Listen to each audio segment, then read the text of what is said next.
Welcome to Martial Wisdom. Here you can listen to conversations on all kinds of topics related to martial arts. In today's conversation, we are covering the topic of Sutemiwaza, or sacrifice throws. Joining me in this discussion is Dan Holloway, host of the podcast The Martial View. Before we start, please consider supporting the show. You can subscribe to the Spirit Aikido online program, which currently has more than 160 videos. Another option is to contribute any amount you like through the PayPal tip jar. Even small contributions are greatly appreciated. I hope you enjoy this episode. Now, on with the discussion.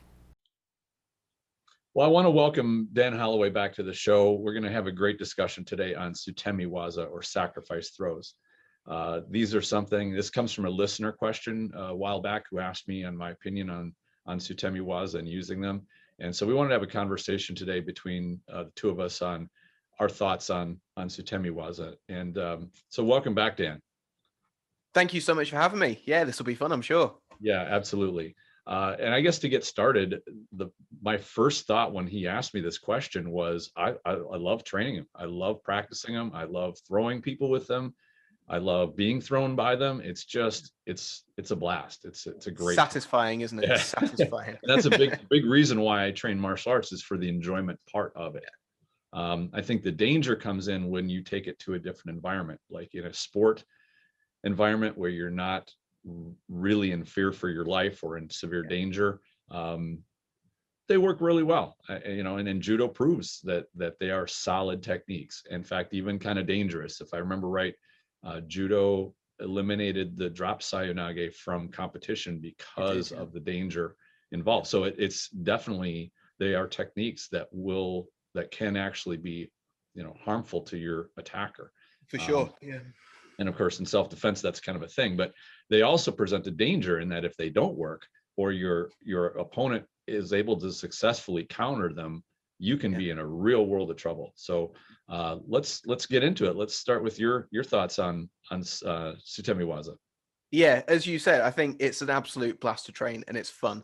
And that's one of the main reasons for people training martial arts. They want to have fun, they want to enjoy themselves, and they just want to enjoy the training and learning different aspects of the martial arts. So I think that's just a fantastic area to study. And the Sutemiwaza, or the sacrifice throws, is just cool and like so satisfying when you pull one off, and then so satisfying being on the end of one as well. It's just a really cool area to study, I think. But as you rightly said, we get into a bit of a tricky area, as in fairness, with most things we do when we talk about self-defense and the applicability of things, because it's a sacrifice throw. So in the very name, you're sacrificing yourself to start off with.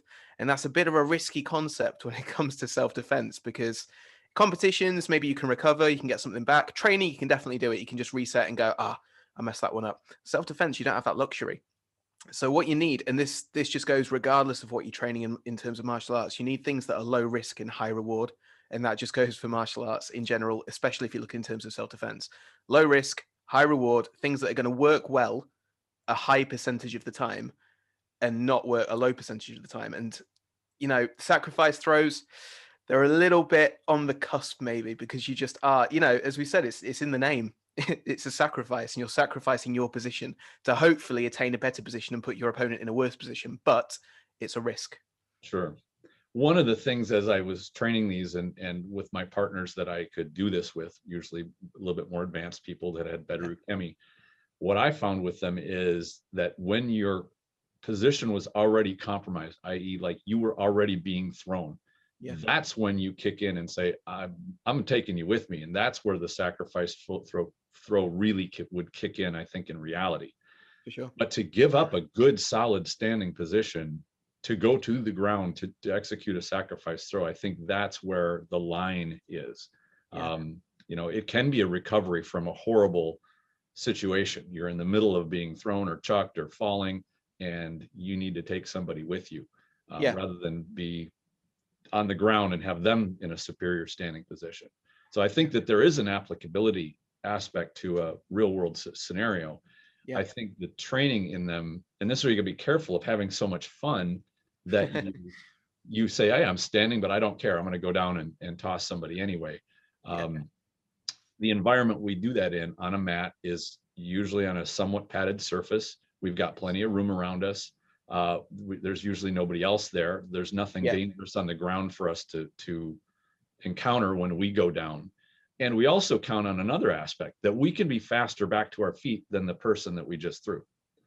As well as having the space. If you did a sacrifice throw and you put me towards a wall or a railing and I could just put out my hand and stop, I would have there's no way you'd finish the throw. You'd be on the ground and I would probably be on top of you.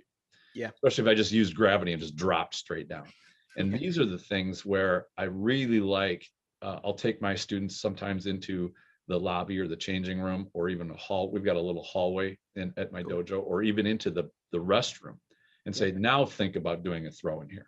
And just having people realize they're in a confined space, things change so drastically. And then to go back on the floor and do a sacrifice throw where they lay on the ground and said, now think about doing this in that bathroom, or in a hallway, or in a doorway, or in a stairwell. What are you going to hit your head on when you drop down? What are you falling onto? All these things can ding you up.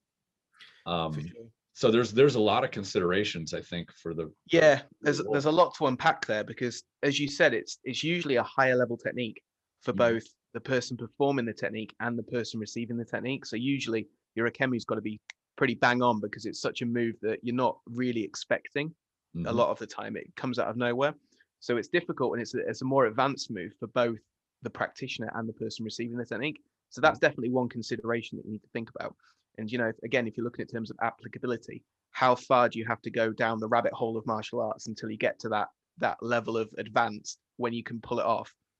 And you can pull it off comfortably as well, because you got to think, in a real life situation, it's not the dojo and things like that, as you know, as most martial artists know, your adrenaline's firing, it's gross motor skills, everything's firing off, and you're in that fight or flight situation. Is it always going to come out? A throw's a thing, most definitely, but a sacrifice throw's a thing. I'm not sure. On top of that, you've also got to think about the safety of the person. That might not be at the forefront of your mind when you're actually doing a self-defense thing, but it's something that you're going to have to live with after. The concrete's pretty unforgiving. The mats are very, very forgiving, and especially if you know how to break fall, because most Aikidoka or Judoka or any martial artist should know how to break fall properly and land well. But if we're talking about the street again, the concrete's a really unforgiving place. And that's why, I think judo's maybe one of the best for self-defense if they grab you, but also potentially one of the worst, just because you can do so much damage. The head going straight into the concrete. No, we see horror stories and horror videos, don't we, of people getting hit with one knockout just from a punch. They hit the head in the concrete and it's game over. They're in hospital, and that's their life kind of drastically changed. And that's also the person that hit them, it's their life drastically changed as well because of the legal repercussions and things like that. So there's a lot to unpack there, like you said, both in terms of the technical side of it, it's an advanced technique, and do you necessarily want to use advanced techniques in a self-defense situation when, as we said, everything's firing off and it's gross motor skills, and your complex motor skills and your fine motor skills are out the window at that point. So you want the low risk, high reward ones. And then secondly, you do need to think about the safety as well of dumping someone's head onto the concrete, because it's definitely a thing that you need to think of, the aftermath of doing that. And that's the same, obviously, with all self-defense. You punch someone too hard, they go and knock, and and as you've said, think about it. It only takes someone to branch out, put their arm out, do something, and then that's your technique scuppered and you're on the floor. So it's a tricky one.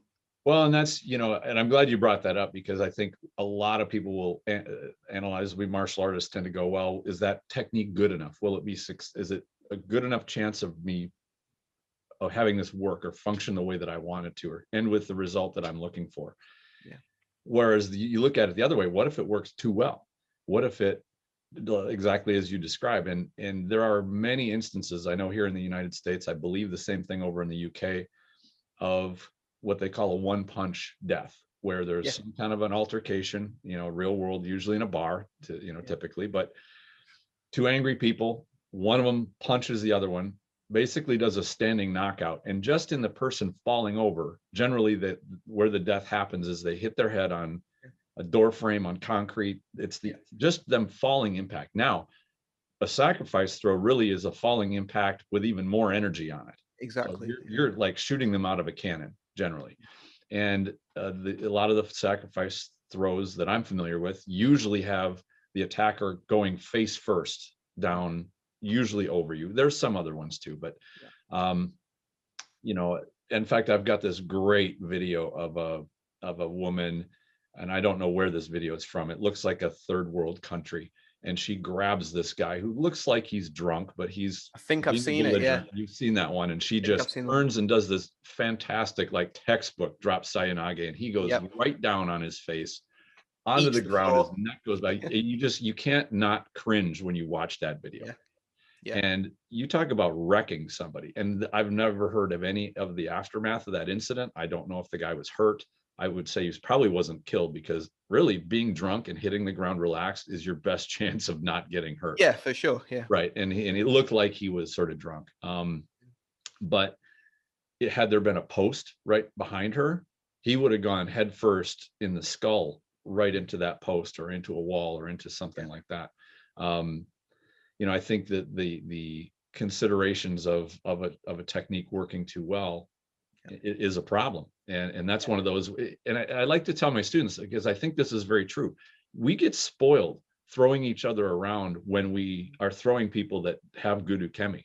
And Oh, for sure. Yeah. this is no big deal. I can just chuck somebody, and then you get a wake up call when you get a brand new student in, and you realize, ooh, I can't throw them that way, or they're going to come right down on their face. Yeah, having a good uki is like, you know, it's rare. Right. If you've got one, keep them and, you know, use them, Right. because it You know, just and we helps. train everybody to eventually learn to roll out of some pretty aggressive throws and to get comfortable with being chucked and thrown, and that's a good thing, but it's also a bit of a reality check. You know, of course, we also do it in a dojo environment, usually where there's plenty of space. We don't have obstacles around. This is it. Yeah. You know, and that sort of thing. So Well, this is the other thing. Most altercations will happen outside or inside in bars and things like that, where there's other people. And, you know, performing something like a sacrifice throw in a bar is never going to go well, because you're going to knock into other people. You're going to knock into, as you said before, you know, the guy or girl or whoever could post and just put something, you know, put a hand on a bar, put the hand on a wall, things like that. And if not, you're going to piss off a load of other people at some point as well. You know, you're going to knock other people's drinks over and stuff like that, and probably make the situation worse in that respect, rather than just doing another option perhaps, or using some of the soft skills or preemptive strikes, things like that. But, you know, a big dramatic sacrifice throw in the middle of a bar, although it may look cool and very movie Hollywood-esque Steven Seagal, it may not be the best real life option. You know, and then there is also the consideration, in my opinion, a sacrifice throw, probably not that athletic of a move, but getting back up off the ground quickly is an athletic move. Not only does it take good, decent flexibility and strength, but it also will take a certain pretty high level of energy. And even more important, in a real world situation, it takes time. Yeah. And that can be precious time when there are other people around. Those milliseconds count. Yeah, exactly. Time is precious. And you know, a lot of people in Aikido, they've got either some bad knees, bad hips, bad back, maybe they're a bit overweight. All of these things are factors to consider. So if you're a, you know, young, strapping 24-year-old guy that's fit, yeah, popping up off the ground, no big deal. You know, of course, now you consider, well, is the floor slippery? Is the floor wet? What shoes are you wearing? Do your shoes have grip on them? Are they slippery? And when you're coming up off the ground, the other thing to realize is you're extraordinarily vulnerable. If somebody wanted to come in and take their free shot, and unfortunately, where alcohol is consumed, you can count that there's going to be some idiot or scumbag that won't mind saying, hey, this is my free shot. You know, the fight's on, let's throw something in there. And that's, I guess, probably one of my biggest concerns about Sutemiwaza in a real world environment, is that it may work for the first dude, but if it doesn't, you now have to get up off the ground and you could be vulnerable. And speaking from experience, now granted, getting up off the ground is something you should be training and practicing. Yes. But in your best, you're still vulnerable. At worst, you're going to be horrifically vulnerable and could easily get blasted as you come back to your feet, or just stand up into a choke or a headlock for somebody that's right there. So, for sure. And speaking from experience, it doesn't take a long time for a one-on-one fight to become a multiple fight. No, because and as we've said, you know, you're knocking into one person. View fights as being entertainment, and they're like, wow, look at how much footage you have of a street fight happening where people are whipping out phones like crazy. They can get that camera going right now. in addition Exactly. to, oh, there's a free shot, let me just take one. There you If, go. Yeah. yeah, Like I said, you add alcohol, you add drugs, and everyone wants to have that free shot.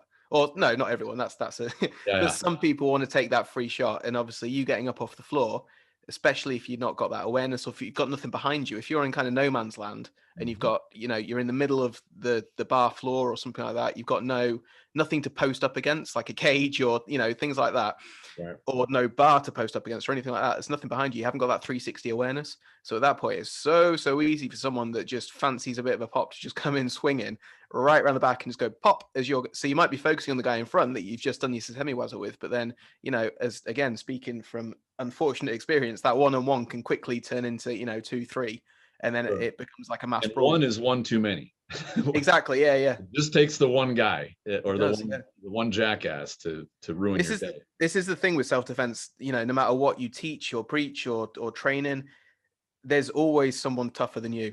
And all you have to take in a self-defense situation is one bad day or one bad split second or one bad millisecond of a wrong decision or the wrong timing.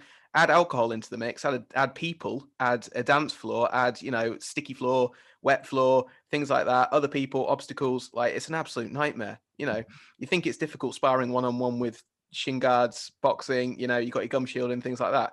Take that into a bar environment, it's a completely different scenario. And that one split second can, again, speaking from experience, can cost you, Right. and you get punched and you go, oh shit. And then you've got to try and recover for it. Or you wake up and go, oh, or hopefully you wake up, as we've just said, it can turn really dark really quickly. Yep, it can. And I find that Sutemi has got some really great potential to add into training to make it more alive. Yeah.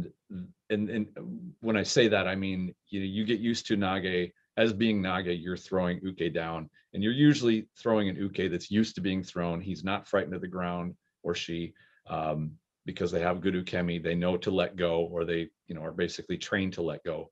But Yeah. what I found, when you have people that don't know good ukemi, they will hold on for dear life. And Oh yeah. either Yeah. for one of two reasons. One is they're terrified of the ground, and Yeah. holding on to you, they think, I won't have to fall if I hold on. Yeah. Or the second is, if I'm going, you're going. You go down with So me. Yeah. basically, just the pure instinct can be, if you're getting thrown, and if we count ourselves as being able to successfully take somebody's posture and throw them, Yeah. that our victim, or the person that's attacked us that we are throwing, could just hold on for dear life and try to sutemi us. It may not be a textbook version of a sutemi, but it will be a panic sutemi. Yeah. And so therefore, I encourage, when students are starting to get fairly comfortable with the pattern of learning a technique for a throw, is to tell uke, all right, throw in a sutemi once in a while. Mm-hmm. Be that panicked person that you're terrified of going to the ground, and because it will test Nage's technique, it'll test their posture, and it will make Nage more adaptable. You don't get stuck into your agenda of, I know the technique that's going to happen, I know how it's going to come out, and you sort of just cruise, because Yeah. the surprise will take you when that person doesn't let go the way you always train it. And This is it. Yeah. you're going, you were the one, you're Nage, and now you're going for a ride. Yeah. And so I think it's a great thing to have that little bit of unpredictability start coming into play. And then of course you expand on it as people get more experienced, and it does make it fun. Yeah, for sure. Yeah, it's an awesome area to train. But I think, as you just said, people's natural instinct sometimes is to grab on, and this Mhm. is what happens. You see it in street fights and you see it in competition fights, especially if you look at the early UFCs. What happened? They struck. Yep. They got to a certain distance, then they grab hold. Boxers do it the same thing. They Yeah. clinch up. They grab hold. Yeah. Whether it's to get a quick breath or something like that, or they just they tie up and they clinch in. Mhm. Clinch is definitely a thing, and I don't think it's studied quite enough.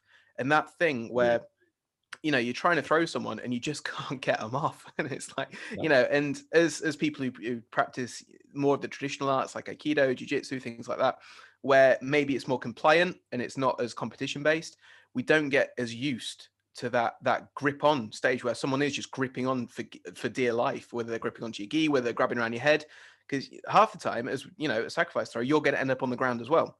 Mhm. And at that point, it doesn't take much for them to roll you over, and then suddenly they're on the top, and that's just a bad position to be in again. That's even before you've thought about, oh shit, I need to get up off the floor. It's like, well, now it's just 10 times harder because they've rolled me, and now I'm on my back, and Right. they're on top of me, and it's a really bad position to be in.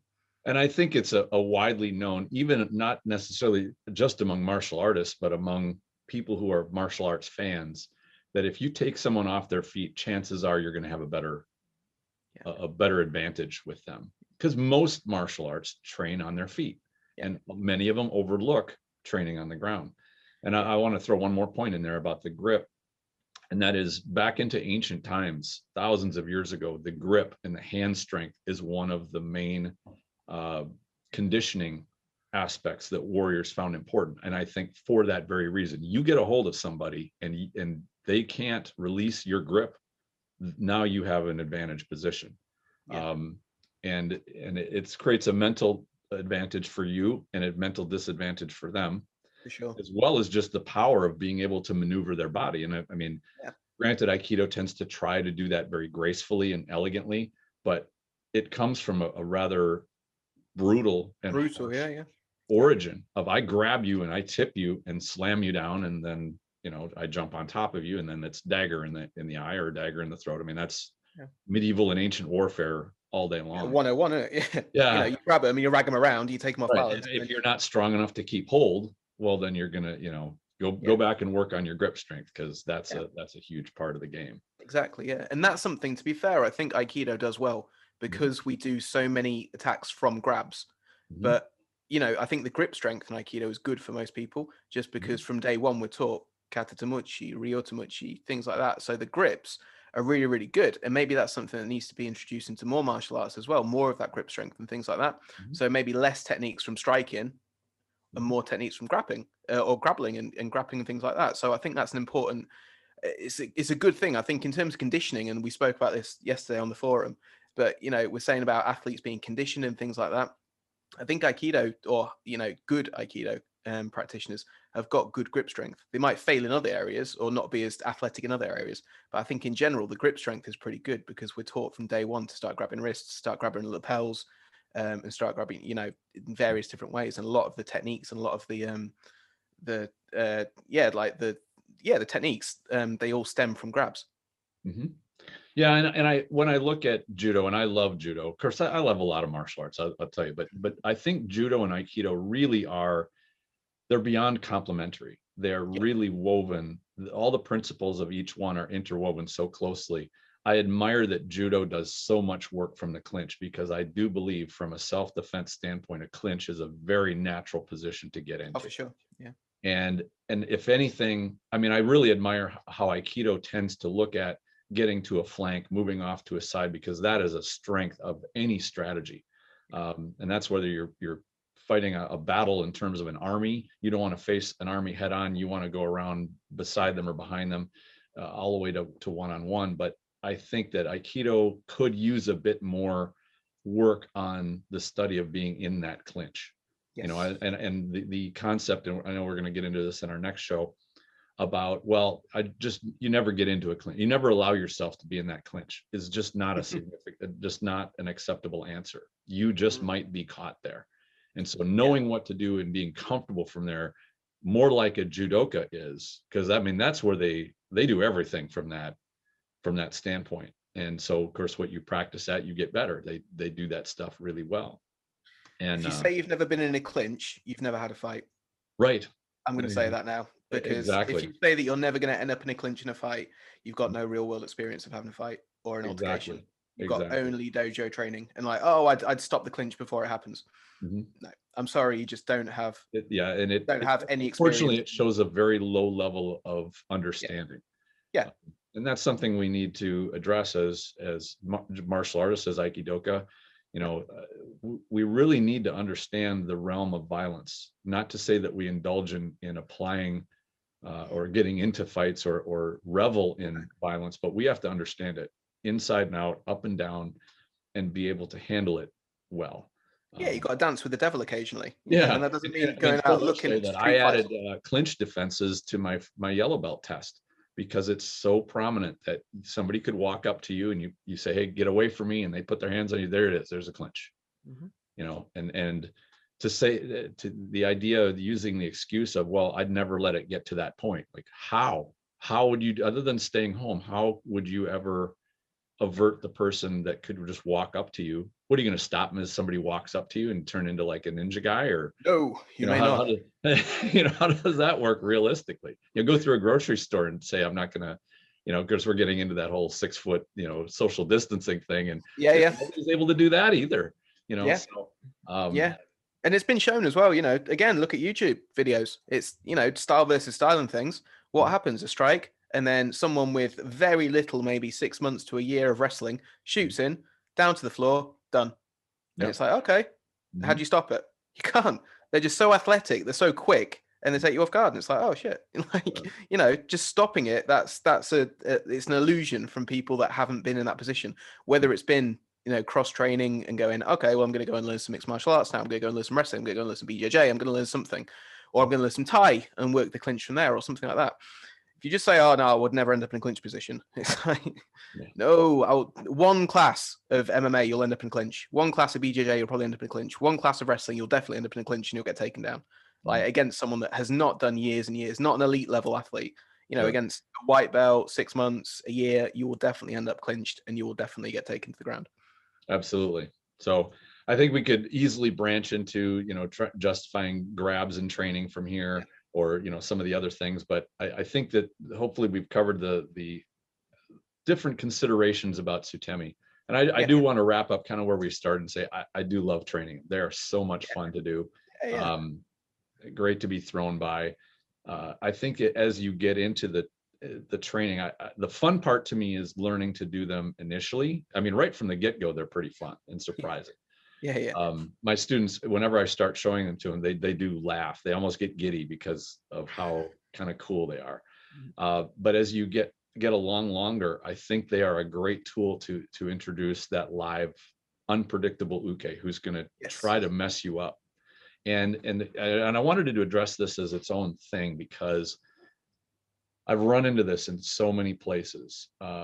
Not so much in the organization that I came up in, because we had a bit more of a martial sort of attitude towards our training.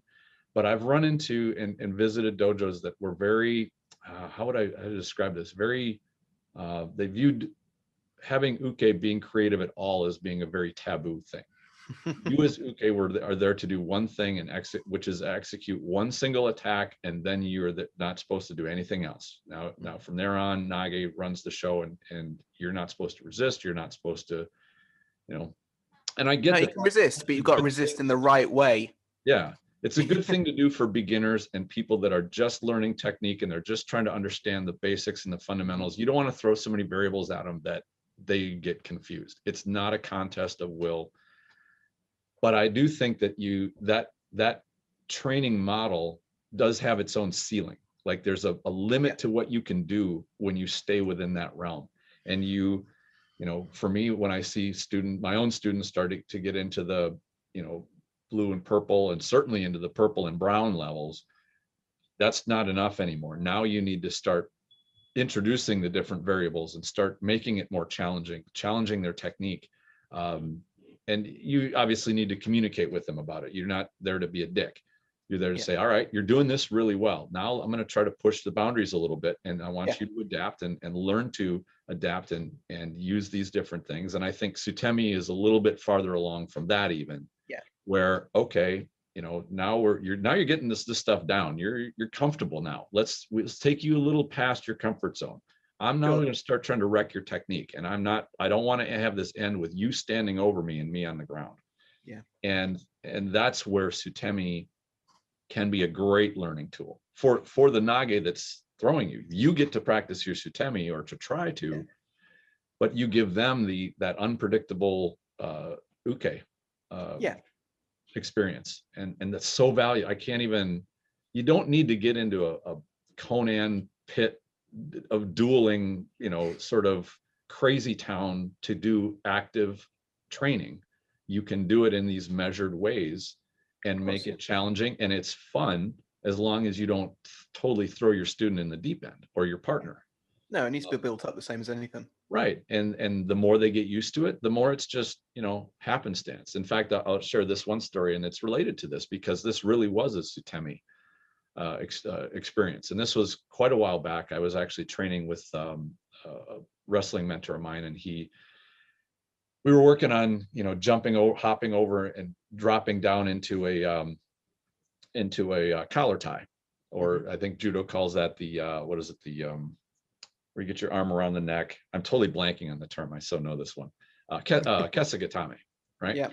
And I would go to this friendship seminar, and there's people there with Jeet Kune Do backgrounds, karate backgrounds, Aikido, some BJJ, and it's like you just partner with anybody you get. Yeah. So we're the instructor's teaching some Aikido, and I'm working with this guy from the karate realm, and you can tell by the gi. And I go in to do basically a sayonage or a kokyunage, and I see his eyes just go at the idea that I've just tipped him backwards and I'm solid and he's not, and he just grabs onto my gi and he goes because he had no choice. And suddenly I find my shoulders being brought forward.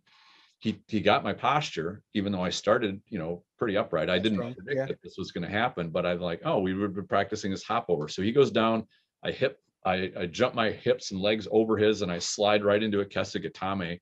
And by the time he hits the ground is about just a second after is when his brain starts realizing, oh, I'm not falling anymore. And by that time I had snaked around into Kesa and I had total control of him. But I never for 1 second really was surprised. Just for one moment, it's like, oh, I'm tipped, I'm going forward, hop over, get into control position, and it was done. And it didn't take that long to train that motion. I think we'd only been working on that like maybe 2 weeks or couple of classes. Yeah. But the idea of getting out of that surprise of, oh my gosh, what's going on? What do I do about this? That's it. Yeah. And Sutemi is a great tool for that. Yeah, it's the adaptability as always, isn't it? You need to be able, if you're going to be a good martial artist, you need to be adaptable. And it's just as simple as that. You need to adapt to different things. And doing the jiyu-waza and things like that is cool, and it's a good way to build principles. Yeah. But as always, it's some of the techniques are good, but it's the setup that's sometimes the problem, and the way that it's seen is some of the problem. The way it's practiced is some of the problem. But it's often not taught, especially in traditional martial arts, that adaptability, because it's like, oh, you must stick to the tradition, you must stick to the jiyu-waza, you can kind of go off in and do your jiyu-waza or your randori, but that's a specific thing. But for now, we're going to teach the jiyu-waza, and there's not much fluctuation between that, and that adaptability, from my experience, hasn't been taught that much.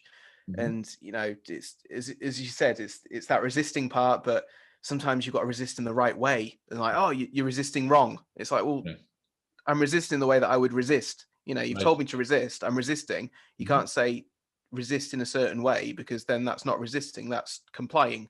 Because and I think the mindset to go about this, and I fell into this accidentally, because we've all seen and probably experienced when suddenly your uke breaks the pattern and they start messing with you. And it works, and you're like, then you start getting pissed. What are you doing? How dare you? What I came into was, oh, now I get to have some fun. Now I get to play. Yeah. And if you take like with anything in the world, anything in our lives, your experience is going to be based on your attitude of how you look at that thing. Yeah, for sure. And if it's martial arts you enjoy, you will love the opportunity to go beyond just, oh, we're going to work on this one particular technique. Now I love being adaptable. Like, let's test, let's play around with it.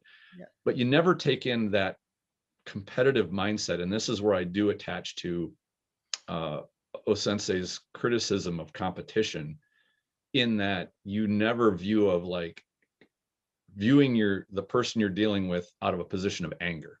And as a competitor, I'll tell you, if you go into a competition angry, or at least this was my experience, it will distort your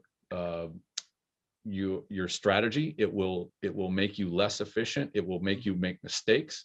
It will make you impatient. All the things that being a smart fighter or a smart martial artist, anger and frustration and all those negative things will start to tear down your ability to make good decisions. And that could be in the heat of the moment, or it could be in the setup into what could become a bad situation. And so, then this affects us right down to the mat. And so, while I don't like having my students turn a class into a complete free-for-all, I also tell them, like, you have to realize that when somebody decides to start messing with you, it's time to turn the switch on and finish it. Yeah. You can view it like you're playing, which you should, enjoy, like, savor it. This is your chance to play. So you're not going It's to the be freestyle. vindictive or anything like that. But to me, that's a good time. For sure. And maybe that sounds weird. I hope it comes out the way that I'm hoping, or the way that I'm intending. But have the time for play. And I really like how Joe Tambu talked about this in our conversation. He said, it's good to end class with play. Let the students play, have them, because you learn from that playing around, like puppies or kittens that are wrestling around and doing their play fighting. They're learning about combat, but they're not killing each other either. No. So, but Sutemi fits right in there. I think it is almost an integral part of learning to be adaptable for what somebody could really do when they panic, when you throw them. And as Aikidoists, we're going to be throwing people. That's sort of what we do. So it's what you guys do, definitely. be ready for what happens when somebody does panic, because I think they will. And we if you think about taking new people, we have to untrain them for panicking when we throw them, and that takes a while. Yeah, exactly. Yeah, you need to get that confidence to have the safety to fall properly. And as you said, that does take a while, and it takes to build up that confidence to be able to do it and then properly throw is it's a skill in itself before you even get to the techniques. Right. Exactly. And then, as well as the ability to, like we said earlier, to take, I'm being thrown, or I'm tripped, or I'm falling, and I'm going to take somebody and turn this around into them taking a flight. And you can have the confidence there of saying, I know how to take ukemi. You may not. This is not going to come up bad under pressure again. This is going to come up bad for you. I don't think, if I was in the position, regardless of the environment, if I was somehow being thrown or my balance was being compromised and I was going to the ground, I don't think I would say, no, I'm not going to execute a Sutemi here, because that would be even worse. I think I would lean more towards, whoops, you ran into a wall and now you're going to be in the hospital, versus now you're standing over me and I just hit the ground. Like, it's all circumstantial again, as everything is. Exactly. And it's tough to have a hard and fast formula, because circumstances are so different, you can't. But again, it goes back to that adaptability, doesn't it? That you have to learn through something, through no matter what martial art you practice, you have to be adaptable to the situation. And whether that's in sparring, whether that's in randori, whether that's in wrestling, or just, or whether, as you just said, it's just in that free play, where you can just kind of go, okay, well, we're going to step slightly away from the rigid jiyu-waza now, and we're just going to have a little bit of fun and just see where it goes, and at the end of it, you shake hands and, and it's all good. But that's your kind of your testing time, maybe, to kind of go, okay, well, let's just see what happens. The same as if you put a pair of gloves on, put your gum shield in and go, all right, well, let's just go, a couple of minute rounds and let's just see what happens. We've worked this drill today. We've done jab, cross, and a hook. Today, let's just see what we can do when we actually put it into a spar. We'll take the pads off and put the gloves on. I would equate that to, if you're learning guitar or piano or drums or something, and you practice just this song and that song and the other song, and then you say, hey, how about just let's jam. Exactly. You learn the scales. And then you improv, and then you start soloing over the top or doing whatever, and then you get someone else to come in and have some chords in the background, and you just build it up until suddenly you've got a song, or you've got a band, or you've got a performance, But or you just enjoyed playing an improvised song, and it was fun, exactly. I think that's a great way to look at it, as opposed to, I'm going to start messing with Nage's technique and try to be, surprise them with it, or wind up getting into that competitive mindset. Well, this is again the good thing about Aikido, where it is that relationship where you help each other, right? But I think sometimes the helping each other hinders each other as well, because you're too helpful. So I think the nature of, how am I going to help you if we're working together and I can see you're coasting, that you're so well versed in your footwork and your movements that you're just you're kind of mentally checking out. You're going through the motions. Help you by getting you out of that zone and kind of making you pay attention. And this is something, I guess you might call it the martial version of tough love. The fact that, I'm not just going to let you sit and enjoy your victory after victory after victory, because we don't learn much by succeeding. We really learn when we fail. And that's what, we learn, okay, what adjustment should I have made? And that's, of course, you get more and more difficult as the more you train, which is the point of the whole thing, and why you don't just train for 6 months and say, I've learned all this and I'm done. I'm done. Yeah. Yeah, that's any martial artist will laugh you out in the street if you Yeah. showed that attitude. So, um, no, I think we've covered a lot of this. Hopefully, this answers a lot of the questions or the inquiry that my listener had, and I really appreciate the suggestion. So definitely keep the suggestions coming. I'd love to hear more of them. In fact, just in this discussion, I'm writing down a couple of topics I think we can get into. Down the rabbit hole. Yeah, there's much to discuss, and I think a lot that endless, people would be interested in hearing about. So let's definitely do this again, but I'll let you wrap up with any concluding thoughts. What about anything you're doing or anything you'd like to point people to or whatever? Yeah, it's awesome. So just, thank you again for having me on. It's always a pleasure to speak to you. And, we had our initial conversation a few weeks ago, didn't we? We just thought, we'll check in, we'll get to know each other. And like maybe an hour and a half, 2 hours later, we were still discussing the intricacies of Aikido and traditional martial arts. And but I love that. I'll just speak about martial arts all day. It's my passion. And, obviously promoting stuff through my blog and my podcast and things. I get to speak to so many great martial artists and from all different backgrounds as well. And, learning through them, I suppose, even if you're speaking to them, you can still learn about their philosophies and things like that. And, from people like Joe Tambu Sensei, who I studied under for many, many years, and who I consider my Aikido influence, to, people that have done MMA, people that are doing boxing, people that have sparred Mike Tyson and was Mike Tyson's sparring partner we've got on the podcast soon. And it's just, it's a great thing. And I think martial arts are great for that in terms of just bringing people together and the culture. And I think you can find something for everyone in it. Absolutely. In fact, I'm going to leave a link to your podcast in the show notes for this episode. Perfect. And, Thank you. I think it's we're at an important time now to reflect. Of course, we're always at an important time, but Aikido is about connecting, and the idea that we connect with other martial artists with experience, we can learn from them, and that's we can get a wealth of information. I'm one of those people. I like learning from other people's mistakes as much as my own, because it's a little less painful that way. For sure.